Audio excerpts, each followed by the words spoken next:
یا رسول الله، من فدای تو شوم. یا رسول الله، من قربان تو شوم. یا رسول الله، یا رسول الله، به خاطر من تو جان خود را به خطر انداختی.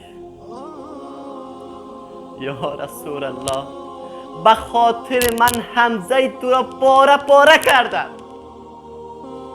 یا رسول الله، من نتوانستم قدر تو را بدانم. یا رسول الله، یا رسول الله، به خاطر من دندان مبارک تو را شهید کردن. یا رسول الله، من فدای تو شدم. یا رسول الله، به خاطر من حمزه تو را پاره پاره کردن.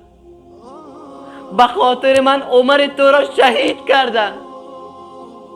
به خاطر من عثمان تو را با چقدر مشکلات، با چقدر سختی شهیدش کردن. یا رسول الله،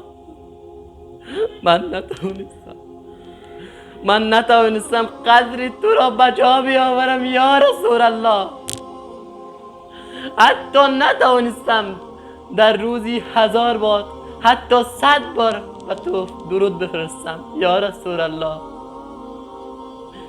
یا رسول الله، ما چقدر به فرند خود میگیم من قربان تو شوم، عزیزم، جانم، ولی یک بار نگفتیم. یک بار نگفتیم یا رسول الله، من فدای تو شوم. یک بار نگفتیم یا رسول الله، زحمت های خود را. یک بار نگفتیم، یک بار به یاد خود ناوردیم که رسول الله چقدر بالای ما زحمت کشیدن، چقدر رنج را به خود کسب کردن، چقدر رنج را در زندگی خود دیدن، ولی به خاطر ما. ولی ما یک بار نگفتیم یا رسول الله تو عشق منی، یا رسول الله تو زندگی منی. ولیکن با فرندی خود گفتیم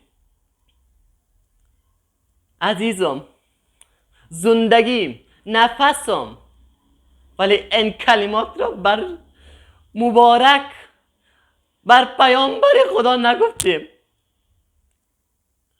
با وجودی که چقدر مشکلات را دیدن، حتی حمزه اون را پاره پاره کردن، دندان مبارک را در جنگ احد شهید کردن، ولی ما به یاد ناوردیم.